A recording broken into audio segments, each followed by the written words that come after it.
Next class होगी Hindi medium, 12th class Hindi medium.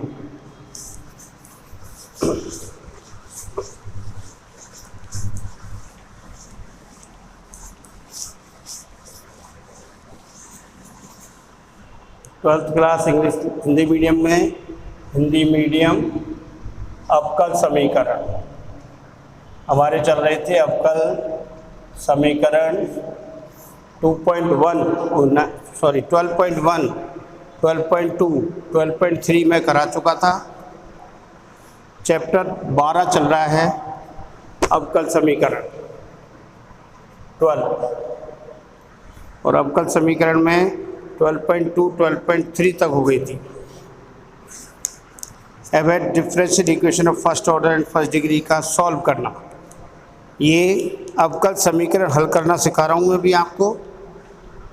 First 12.1 में हम पढ़ चुके थे घात और कोटि, किसी अवकल समीकरण की घात और कोटि, और उसके बाद पढ़ा था अवकल समीकरण का फॉर्मेशन, अवकल समीकरण बनाना, और तीसरे में पढ़ा अवकल समीकरण दिए गए वक्र को अवकल समीकरण का हल बताना, सिद्ध करना कि दिया गया वक्र उसका हल है।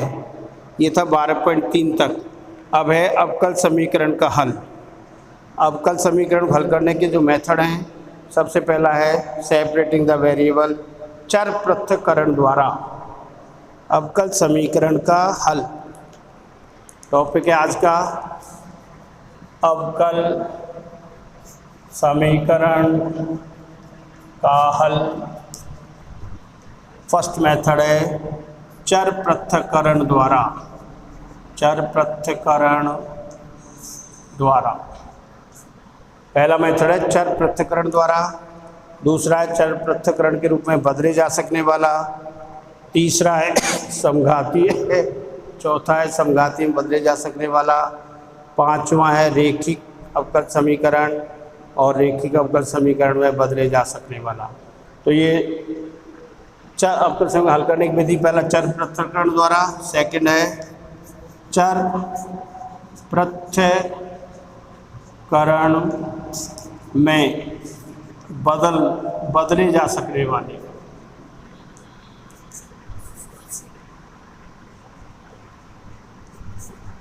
वाले अवकल समीकरण का हल है। थर्ड है समघातीय, समघातीय अवकल समीकरण का हल, और चौथा है समघातीय अवकल समीकरण, अवकल समीकरण में रिड्यूस करने वाले, बदले जा सकने वाले अवकल समीकरण। नंबर 5 है रेखिक अवकल समीकरण, रेखिक अवकल समीकरण का हल, और छठा है रेखिक अवकल समीकरण में बदले जा सकते, रेखिक अवकल समीकरण में बदले जा सकने वाले, बदल के करेंगे वही, बदले जा सकने वाले अवकल समीकरण का हल। तो सबसे पहले चर पृथक्करण, दूसरा चर पृथक्करण में बदल के हल करेंगे, तीसरा है समघाती है, चौथा है समघाती में बदले जा सकने वाले, पांचवा है रेखिक अवकल समीकरण, और छठा है रेखिक अवकल समीकरण में बदले। तो सबसे पहले है चर पृथक्करण विधि।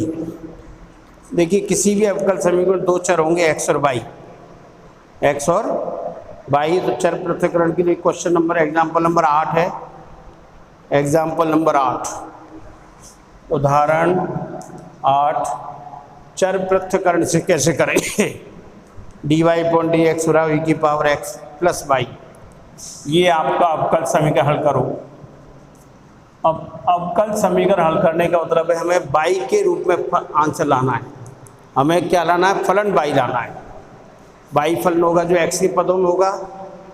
तो यहाँ पर चर पृथक्करण के लिए चर दो होंगे, x और y।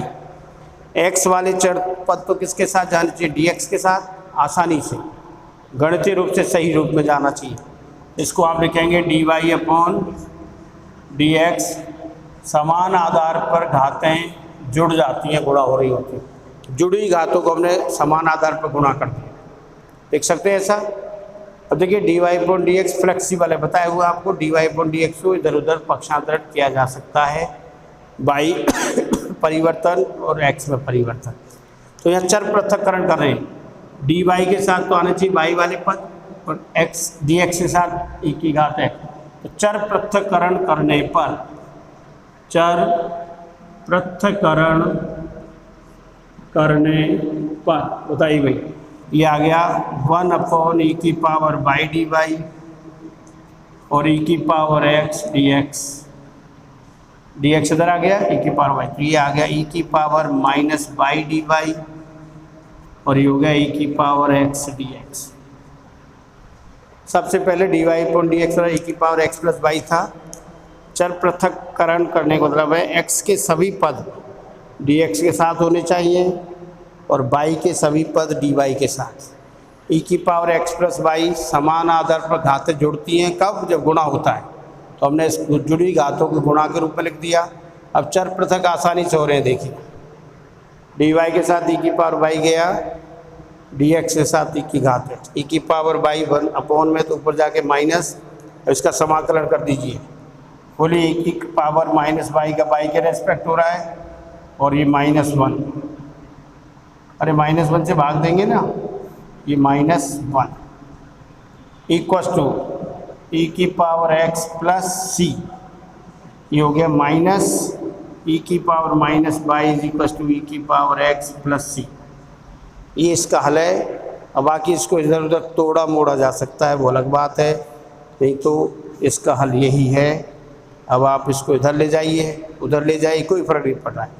आंसर में दे रखा है यहाँ e की पावर y, इसको इधर ले आइए, e की power minus y is equals to e की पावर x माइनस c। हमें कांस्टेंट हमेशा पॉजिटिव रखना है, तो प्लस c1 ले लो उसको, जहाँ c बराबर -c1। कांस्टेंट हमेशा क्या रखना है? पॉजिटिव। और ये जो निश्चित अनिश्चित समाकलन में लगता है ना कांस्टेंट, ये हमेशा पॉजिटिव रखना है और फ्रैक्शन में नहीं रखना है। तो c1 नेगेटिव आ रहा है, ये भी सही है। लास्ट पहला क्वेश्चन के हिसाब से आंसर दे रखा है, इसलिए हमने e की पावर माइनस y का पक्षांतरण किया, e की पावर x क्या बचा? -c1। e की पावर y को इधर ले गए और e की पावर x -c1। e की पावर x के लिए सॉल्व कर रखा है, तो किसी ये भी सही उत्तर है यहाँ।